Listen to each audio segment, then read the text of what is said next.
Hi, I'm Dr. Laura Wilson. I'm the Curator of Paleontology at the Sternberg Museum of Natural History. And thanks for joining us today for our Darwin Day celebration, where we're really trying to embrace the idea of evolution and natural selection all around us.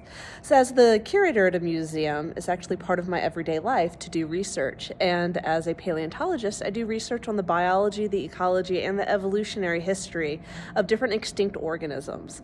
One of the animals that I've been working with recently is right behind me, and it's a Protostega sea turtle. So Protostega is an extinct sea turtle that lived about 85 million years ago in the western interior seaway. And this was a big ocean that covered Kansas and most of central North America at that time. So one of the things that I'm really interested in with Protostega is understanding what we call its life history. And that's everything from how it grew, how fast it grew, what its metabolism may have been like, maybe when it reached sexual maturity, and when it finished growing and reached its adult size.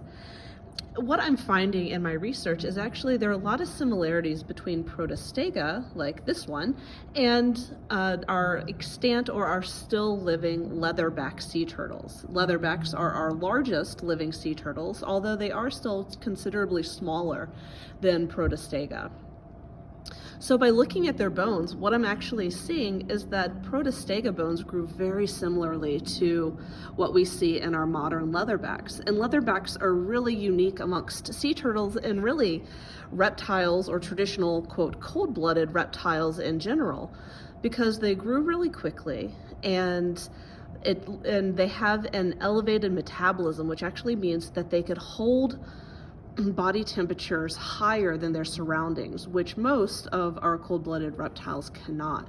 So because Protostega had very similar bone growth and very similar overall growth, it's tempting to make the inference that perhaps Protostega also had an elevated metabolism similar to how our leatherbacks do today. So just one of the many things that we do as paleontologists, looking at evolution in modern organisms and actually comparing it to the fossil record to better understand animals that are now extinct.